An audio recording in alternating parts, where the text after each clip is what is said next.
Bonsoir, bonsoir, bonsoir, peuple de Dieu. Bonsoir à tous. Vous êtes si nombreux chaque jour sur ma page. Je vous remercie. Soyez tous bénis. Ce soir, je suis accompagné d'une sœur. Bonsoir. Bonsoir. Le Saint-Esprit me dirige à l'accompagner pour que ce témoignage serve et servira, puisque dans votre douleur actuelle, dans votre découragement, il y a encore de l'espoir. Dans l'obscurité, il y a une lueur de lumière. Et je vous le dis, le témoignage est vivant, Dieu est vivant. Donc, ne lâchez pas. Reprenez les prières et vous aurez la victoire.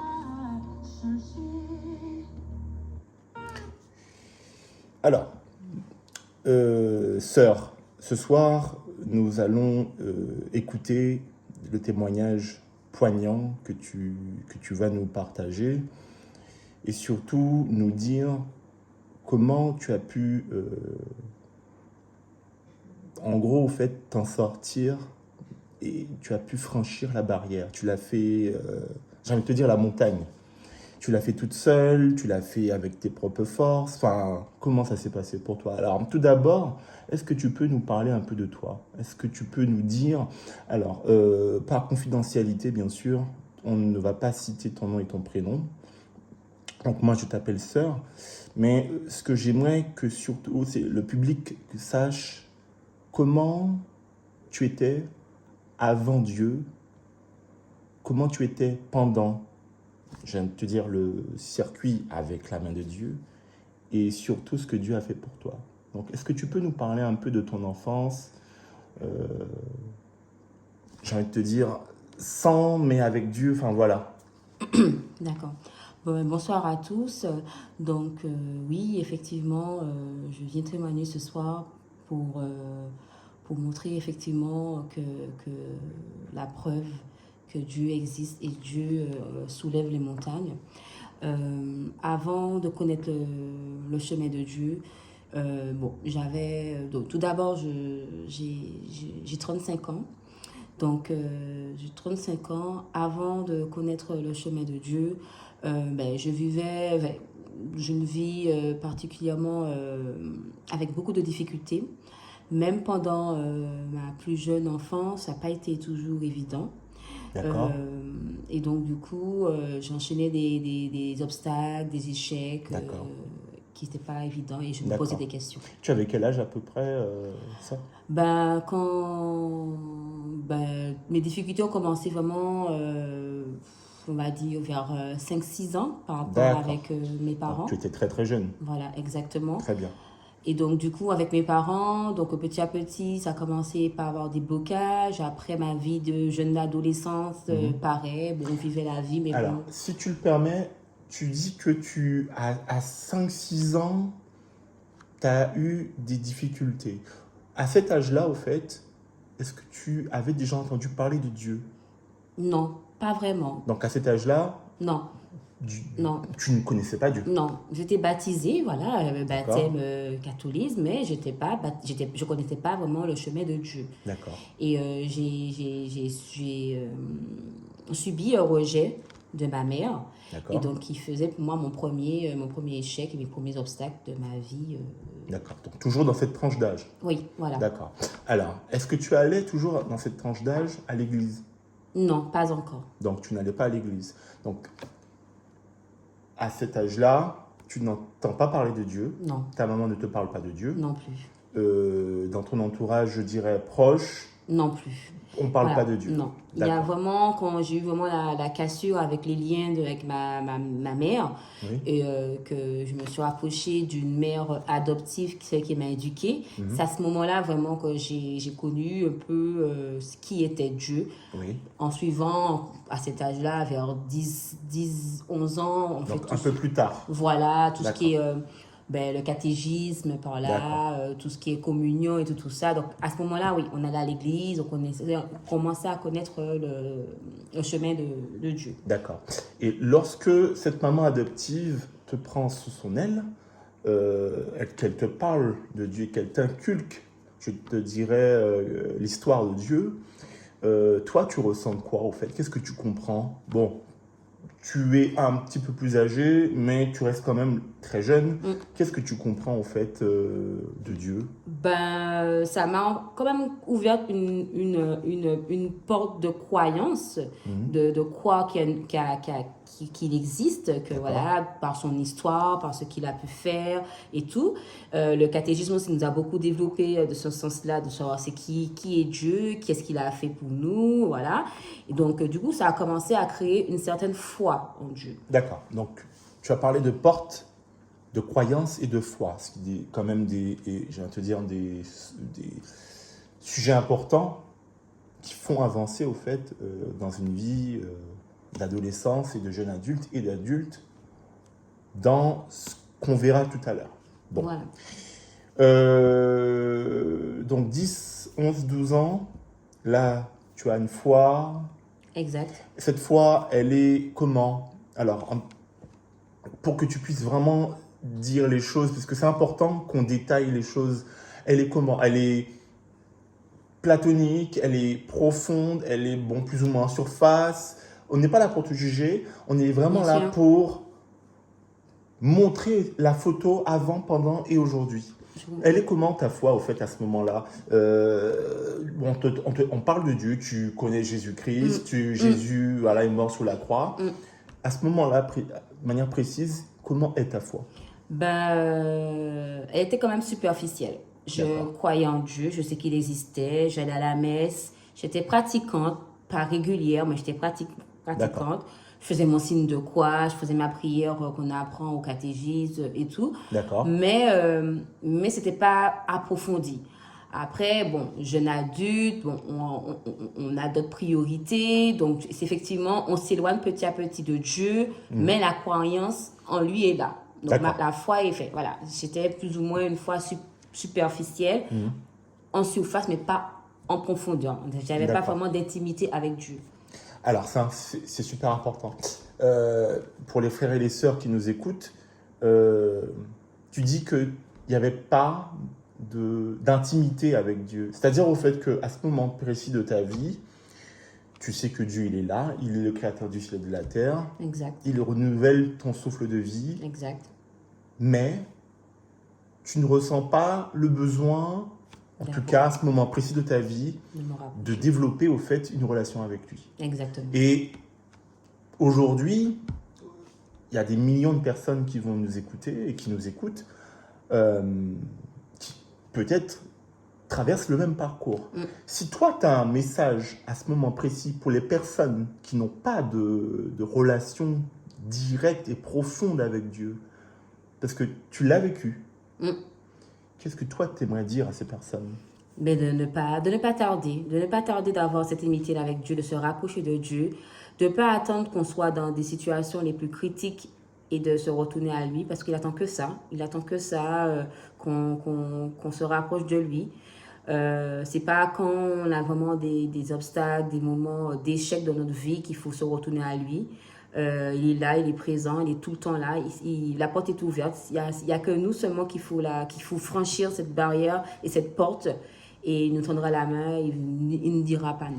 Donc, c'est important ce que tu dis, parce que tu dis vraiment des choses qui sont marquantes et profondes, et très, je dirais, importantes.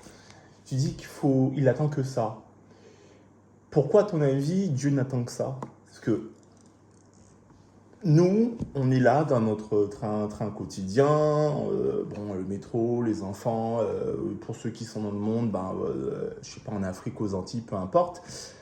On n'a peut-être pas, on sait qu'il est là, hein, mais comme tu dis, il n'attend que ça, mais ça, on ne le sait pas.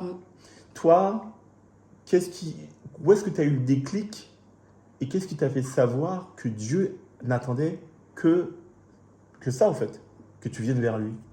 Bon, tout d'abord, c'est un Dieu, le Dieu compris, c'est un Dieu d'amour. Donc, il nous aime quoi qu'il arrive, qu'on soit bon ou pas bon. Il est là pour nous. Donc, il attend que ça, justement, qu'on se rapproche de lui. Donc, du coup, je me permets de parler ainsi parce que vraiment, Il a vraiment fallu que j'arrive à des situations assez critiques dans ma vie D'accord. pour que je puisse vraiment prendre conscience que qu'il est là, en fait. C'est la seule D'accord. personne à qui je peux me retourner. Donc, au fait, tu penses que beaucoup de personnes se tournent à Dieu uniquement lorsqu'elles sont dans des situations Malheureusement, oui. limites Oui. où il n'y a pas de retour. Il n'y a pas de secours, malheureusement. C'est un petit peu dommage. Oui, vraiment, parce que on perd du temps. On perd du temps de se rapprocher de Dieu. On perd du temps de voir ses merveilles. On perd du temps de voir sa gloire. Et donc, voilà, c'est du temps qu'on perd sur notre vie. Voilà, tout Bon, simplement. très bien. Alors, comme vous l'avez écouté, ne tardez pas. N'attendez pas que le moment, je vais vous dire, se gâte pour que vous puissiez, vous aussi, goûter à ce que Dieu a à vous offrir. Alors, sœur, on va revenir un petit peu sur le parcours, un peu donc de ta vie.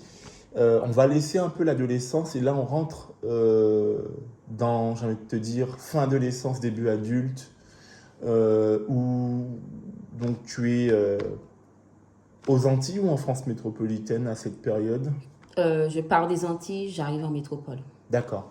Donc, encore une fois, donc, tu as toujours la foi, Voilà, mais toujours donc en surface, pas d'intimité.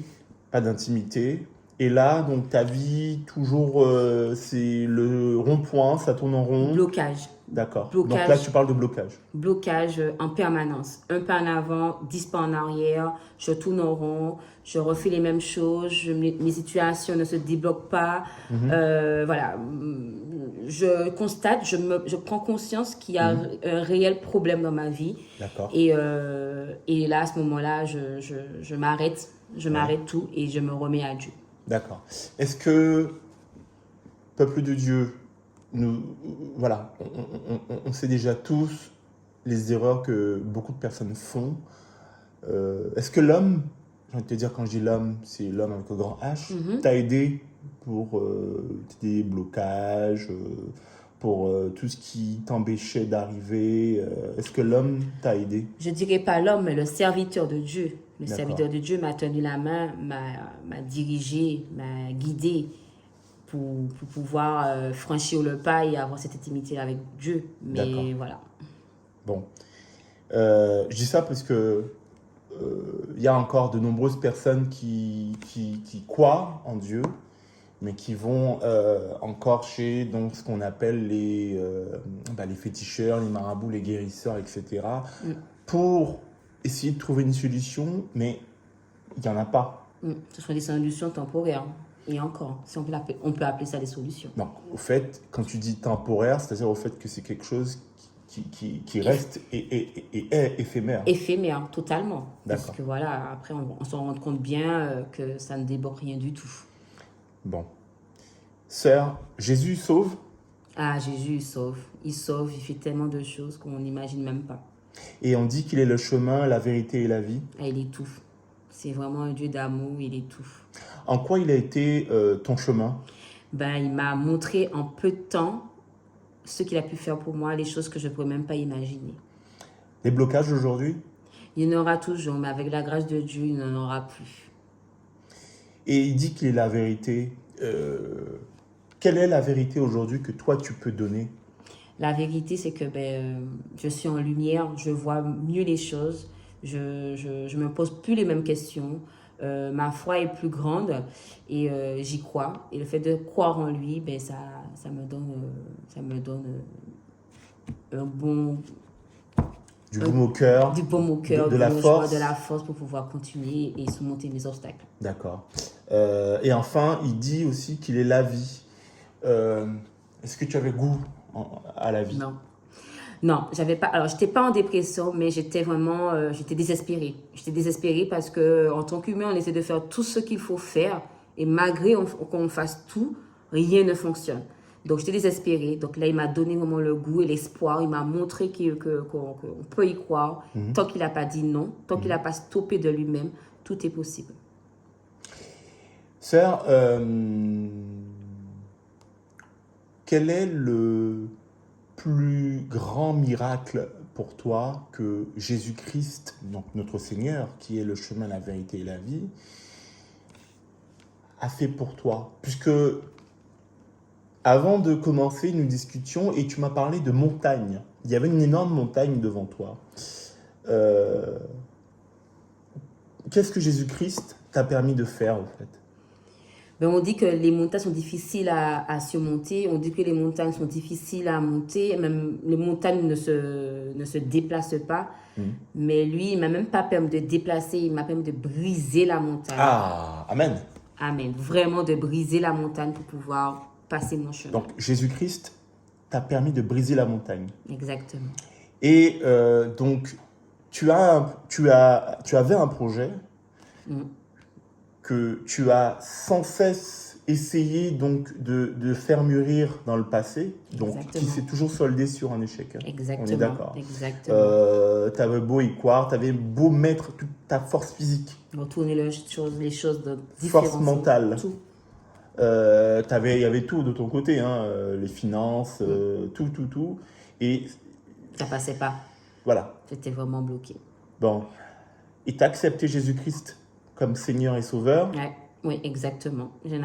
C'était ma seule solution. Et ma sœur, c'est important pour les personnes qui nous écoutent et vont nous écouter. En combien de temps Jésus-Christ a brisé cette montagne? C'était très rapide. Et c'est ce qui m'a beaucoup impressionné. C'est sa rapidité. Sa rapidité et sa réponse. Parce qu'il m'a donné ce que je voulais, mais il m'a donné même plus ce que je voulais. Ah, amen. Et donc, du coup, c'était très rapide. Et vraiment, c'est là qu'il m'a montré ma première victoire et qu'avec lui, c'est que des victoires, pas des échecs. Alors, si nous pouvons le citer, nous n'allons pas rentrer dans le vif, en tout cas dans le cœur du sujet.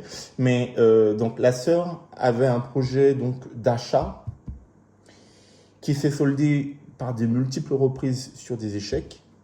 Et de manière très rapide, lorsqu'elle a choisi Jésus-Christ comme seul et unique sauveur, il a brisé cette montagne qui était devant elle. Et aujourd'hui, on peut lui dire qu'elle est future donc propriétaire. Exactement. Bon. Avec la grâce de Dieu. Nous louons le Seigneur alors. Amen. Très bien. Ma sœur, nous allons terminer. Si tu as un mot de fin pour toutes les femmes qui souffrent, qui sont comme toi dans des situations très compliquées, qui connaissent des blocages, la sorcellerie, etc. Enfin, peu importe, pas forcément la sorcellerie, mais qui connaissent des échecs à répétition. Un message pour les femmes en général, mais pas que, parce qu'il y a aussi des hommes qui souffrent. Oui. Ce serait quoi? Priez sans cesse, ne lâchez pas la main, ayez confiance. Et la foi en Dieu, il ne va pas vous lâcher. Il vous écoute, il est là, il est présent. Donc, n'en doutez jamais de sa présence et n'en doutez jamais de ce qu'il est capable de faire pour vous. Amen. Amen. Merci, sœur, pour ton témoignage qui, je pense, va aider beaucoup de personnes. N'hésitez pas donc à vous abonner. Vous êtes nombreux chaque jour à vous abonner, à liker, laisser vos commentaires. Vous pourrez revoir cette vidéo. Et je vous souhaite une bonne soirée. Que Dieu vous bénisse. Au revoir.